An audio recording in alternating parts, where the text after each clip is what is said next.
OFF ON A COMET, by Jules Verne. Translated by Anonymous. Book 1, Chapter 18. An Unexpected Population. The Dobryna was now back again at the island. Her cruise had lasted from the 31st of January to the 5th of March, a period of 35 days, for it was a leap year, corresponding to 70 days as accomplished by the new little world. Many a time during his absence Hector Servadac had wondered how his present vicissitudes would end, and he had felt some misgivings as to whether he should ever again set foot upon the island, and see his faithful orderly, so that it was not without emotion that he had approached the coast of the sole remaining fragment of Algerian soil. But his apprehensions were groundless.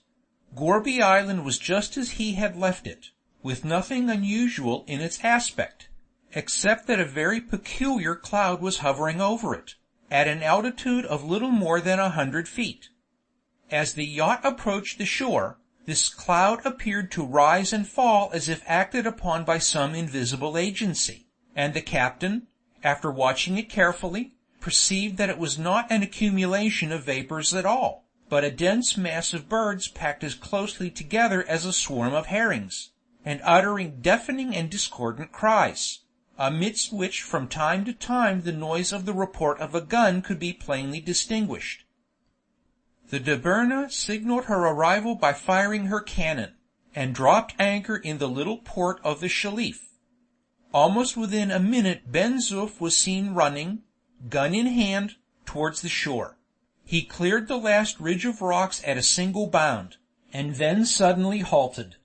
For a few seconds he stood motionless, his eyes fixed, as if obeying the instructions of a drill sergeant, on a point some 15 yards distant, his whole attitude indicating submission and respect.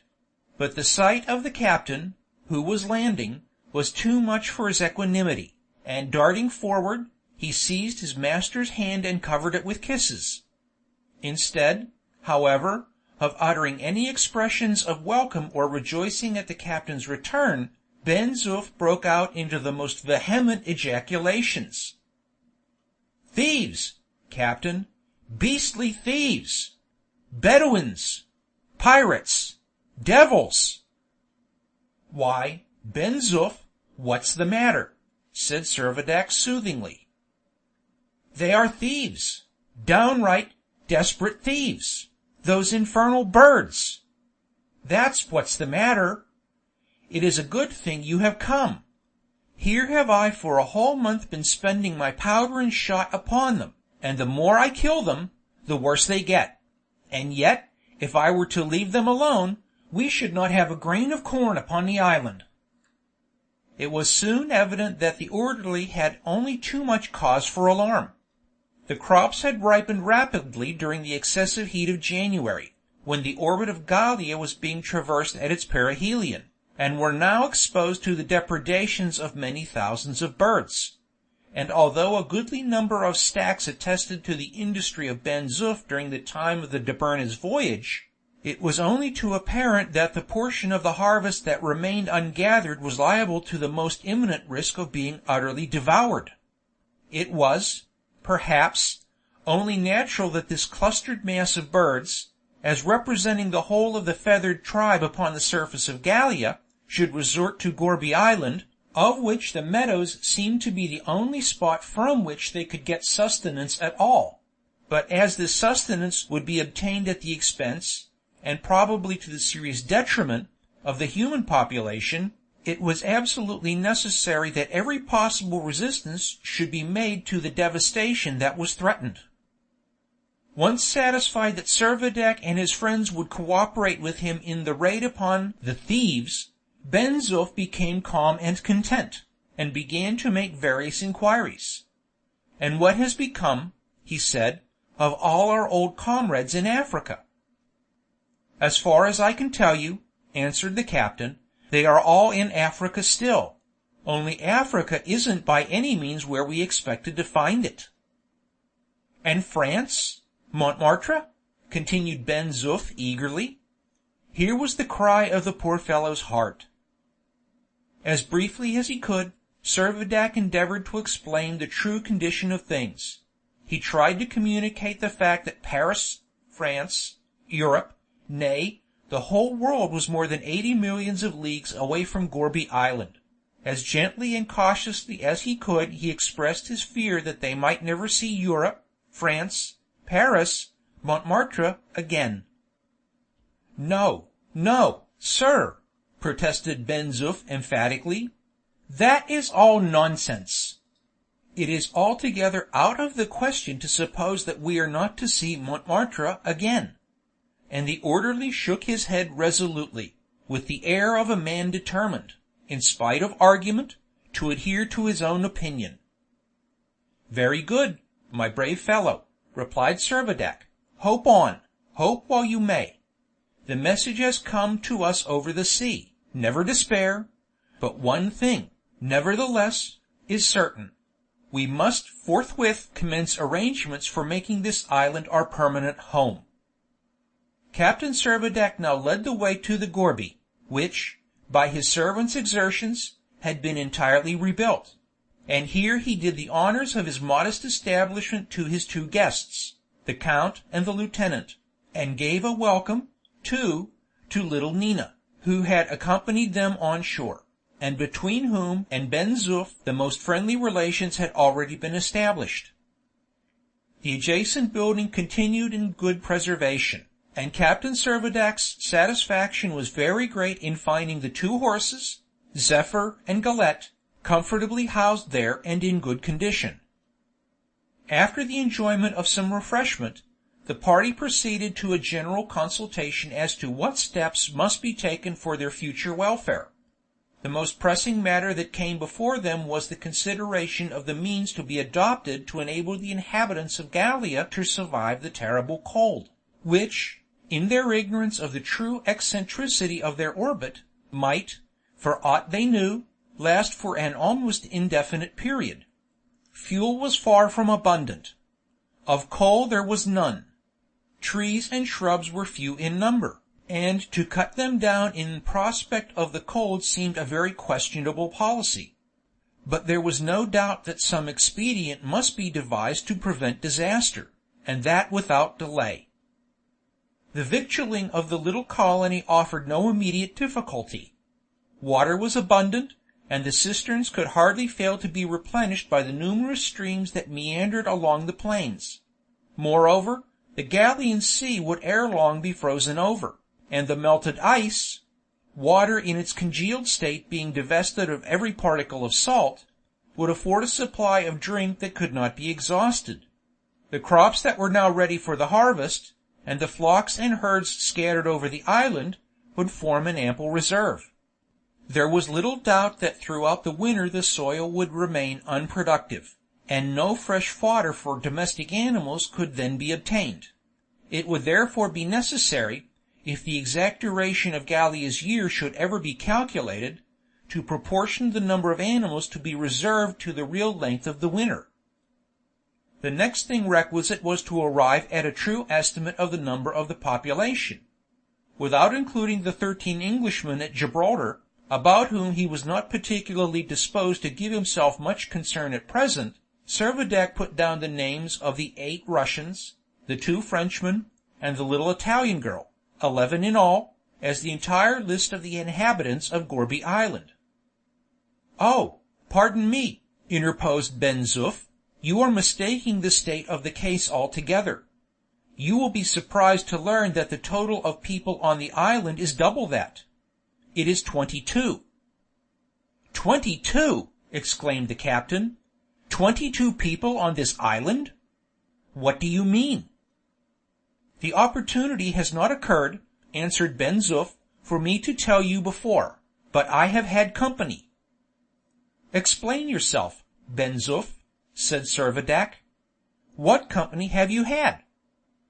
You could not suppose, replied the orderly, that my own unassisted hands could have accomplished all that harvest work that you see has been done. I confess, said Lieutenant Procope, we do not seem to have noticed that. Well, then, said Ben Zoof, If you will be good enough to come with me for about a mile, I shall be able to show you my companions. But we must take our guns." "Why take our guns?" asked Servadac. "I hope we are not going to fight." "No, not with men," said Ben Zoof. "But it does not answer to throw a chance away for giving battle to those thieves of birds." Leaving little Nina and her goat in the gourbi, Servadac, Count Timascheff, and the lieutenant, greatly mystified, took up their guns and followed the orderly. All along their way they made unsparing slaughter of the birds that hovered over and around them. Nearly every species of the feathered tribe seemed to have its representative in that living cloud. There were wild ducks in the thousands, snipe, larks, rooks, and swallows, a countless variety of seabirds, widgeons, gulls, and seamews, beside a quantity of game, quails, partridges, and woodcocks. The sportsmen did their best; every shot told, and the predators fell by dozens on either hand. Instead of following the northern shore of the island, Ben Zoof cut obliquely across the plain. Making their progress with the unwonted rapidity which was attributable to their specific lightness, Servadac and his companions soon found themselves near a grove of sycamores and eucalyptus massed in picturesque confusion at the base of a little hill. Here they halted. "Ah, the vagabonds, the rascals, the thieves!" suddenly exclaimed Ben Zoof, stamping his foot with rage. "How now? Are your friends the birds at their pranks again?" asked the captain. "No, I don't mean the birds. I mean those lazy beggars that are shirking their work. Look here! Look there!" And as Ben Zoof spoke, he pointed to some scythes, and sickles, and other implements of husbandry that had been left upon the ground. "What is it you mean?" asked Servadac, getting somewhat impatient. "Hush, hush! Listen!" was all Ben Zoof's reply, and he raised his finger as if in warning. Listening attentively, Servadac and his associates could distinctly recognize a human voice, accompanied by the notes of a guitar and by the measured click of castanets. "Spaniards," said Servadac. "No mistake about that, sir," replied Ben Zoof. "A Spaniard would rattle his castanets at the cannon's mouth." "But what is the meaning of it all?" asked the captain, more puzzled than before. "Hark!" said Ben Zoof. "It is the old man's turn." And then a voice, at once gruff and harsh, was heard vociferating, "My money! My money! When will you pay me my money? Pay me what you owe me, you miserable majos!" Meanwhile the song continued. Tu sanduga y cigarro, y una cana de hieres, mi llamelgo y un trabuco, que ma gloria puede haver. Servadac's knowledge of Gascon enabled him partially to comprehend the rollicking tenor of the Spanish patriotic air, but his attention was again arrested by the voice of the old man growling savagely, "Pay me you shall. Yes, by the God of Abraham, you shall pay me." "A Jew!" exclaimed Servadac. "Aye, sir, a German Jew," said Ben Zoof. The party was on the point of entering the thicket, when a singular spectacle made them pause. A group of Spaniards had just begun dancing their national fandango, and the extraordinary lightness which had become the physical property of every object in the new planet made the dancers bound to a height of 30 feet or more into the air, considerably above the tops of the trees. What followed was irresistibly comic. 4 sturdy majos had dragged along with them an old man incapable of resistance, and compelled him, nolens volens, to join in the dance. As they all kept appearing and disappearing above the bank of foliage, their grotesque attitudes, combined with the pitiable countenance of their helpless victim, could not do otherwise than recall most forcibly the story of Sancho Panza tossed in a blanket by the merry drapers of Segovia. Servadac, the count, Procope, and Ben Zoof now proceeded to make their way through the thicket until they came to a little glade, where two men were stretched idly on the grass, one of them playing the guitar, and the other a pair of castanets. Both were exploding with laughter, as they urged the performers to greater and yet greater exertions in the dance. At the sight of strangers they paused in their music, and simultaneously the dancers, with their victim, alighted gently on the sward. Breathless and half exhausted as was the Jew, he rushed with an effort towards Servadac, and exclaimed in French, marked by a strong Teutonic accent, "Oh, my lord governor, help me, help! These rascals defraud me of my rights. They rob me. But, in the name of the God of Israel, I ask you to see justice done." The captain glanced inquiringly towards Ben Zoof, and the orderly, by a significant nod, made his master understand that he was to play the part that was implied by the title. He took the cue, and promptly ordered the Jew to hold his tongue at once. The man bowed his head in servile submission, and folded his hands upon his breast. Servadac surveyed him leisurely. He was a man of about 50, but from his appearance might well have been taken for at least 10 years older. Small and skinny, with eyes bright and cunning, a hooked nose, a short yellow beard, unkempt hair, huge feet, and long bony hands, he presented all the typical characteristics of the German Jew, the heartless, wily usurer, the hardened miser and skinflint. As iron is attracted by the magnet, so was this Shylock attracted by the sight of gold, nor would he have hesitated to draw the life blood of his creditors, if by such means he could secure his claims. His name was Isaac Hakkabut, and he was a native of Cologne. Nearly the whole of his time, however, he informed Captain Servadac, had been spent upon the sea, his real business being that of a merchant trading at all the ports of the Mediterranean. A tartan, a small vessel of 200 tons burden, conveyed his entire stock of merchandise, and, to say the truth, was a sort of floating emporium, conveying nearly every possible article of commerce, from a lucifer match to the radiant fabrics of Frankfort and Epinal. Without wife or children, and having no settled home, Isaac Hakkabut lived almost entirely on board the Hansa, as he had named his tartan, and engaging a mate, with a crew of 3 men, as being adequate to work so light a craft, he cruised along the coasts of Algeria, Tunis, Egypt, Turkey, and Greece, visiting, moreover, most of the harbors of the Levant. Careful to be always well supplied with the products in most general demand, coffee, sugar, rice, tobacco, cotton stuffs, and gunpowder, and being at all times ready to barter, and prepared to deal in second-hand wares, he had contrived to amass considerable wealth. On the eventful night of the 1st of January the Hansa had been at Ceuta, the point on the coast of Morocco exactly opposite Gibraltar. The mate and 3 sailors had all gone on shore, and, in common with many of their fellow creatures, had entirely disappeared, but the most projecting rock of Ceuta had been undisturbed by the general catastrophe, and half a score of Spaniards, who had happened to be upon it, had escaped with their lives. They were all Andalusian majos, agricultural laborers, and naturally as careless and apathetic as men of their class usually are, but they could not help being very considerably embarrassed when they discovered that they were left in solitude upon a detached and isolated rock.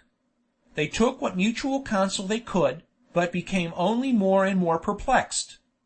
One of them was named Negrete, and he, as having traveled somewhat more than the rest, was tacitly recognized as a sort of leader. But although he was by far the most enlightened of them all, he was quite incapable of forming the least conception of the nature of what had occurred. The one thing upon which they could not fail to be conscious was that they had no prospect of obtaining provisions, and consequently their first business was to devise a scheme for getting away from their present abode. The Hansa was lying off shore. the Spaniards could not have had the slightest hesitation in summarily taking possession of her, but their utter ignorance of seamanship made them reluctantly come to the conclusion that the more prudent policy was to make terms with the owner. And now came a singular part of the story. Negrete and his companions had meanwhile received a visit from 2 English officers from Gibraltar. What passed between them the Jew did not know. He only knew that, immediately after the conclusion of the interview, Negrete came to him and ordered him to set sail at once for the nearest point of Morocco. The Jew, afraid to disobey, but with his eye ever upon the main chance, stipulated that at the end of their voyage the Spaniards should pay for their passage, terms to which, as they would to any other, they did not demur, knowing that they had not the slightest intention of giving him a single real. The Hansa had weighed anchor on the 3rd of February. The wind blew from the west, and consequently the working of the tartan was easy enough. The unpractised sailors had only to hoist their sails and, though they were quite unconscious of the fact, the breeze carried them to the only spot upon the little world they occupied which could afford them a refuge. Thus it fell out that one morning Ben Zoof, from his lookout on Gourbi Island, saw a ship, not the Dobryna, appear upon the horizon, and make quietly down towards what had formerly been the right bank of the Shelif. Such was Ben Zoof's version of what had occurred, as he gathered it from the newcomers. He wound up his recital by remarking that the cargo of the Hansa would be of immense service to them. He expected, indeed, that Isaac Hakkabut would be difficult to manage, but considered there could be no harm in appropriating the goods for the common welfare, since there could be no opportunity now for selling them. Ben Zoof added, as to the difficulties between the Jew and his passengers, I told him that the Governor-General was absent on a tour of inspection, and that he would see everything equitably settled. Smiling at his orderly's tactics, Servadac turned to Hakkabut, and told him that he would take care that his claims should be duly investigated and all proper demands should be paid. The man appeared satisfied, and, for the time at least, desisted from his complaints and importunities.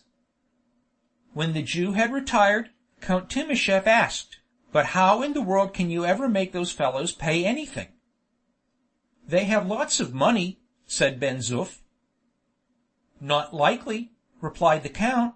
"When did you ever know Spaniards like them to have lots of money?" "But I have seen it myself," said Ben Zoof. "And it is English money." "English money?" echoed Servadac, and his mind again reverted to the excursion made by the colonel and the major from Gibraltar, about which they had been so reticent. "We must inquire more about this," he said. Then, addressing Count Timascheff, he added, "Altogether, I think the countries of Europe are fairly represented by the population of Gallia." "True, captain," answered the count. "We have only a fragment of a world, but it contains natives of France, Russia, Italy, Spain, and England; and even Germany may be said to have a representative in the person of this miserable Jew." "And even in him," said Servadac, "perhaps we shall not find so indifferent a representative as we at present imagine." End of Book 1, Chapter 18.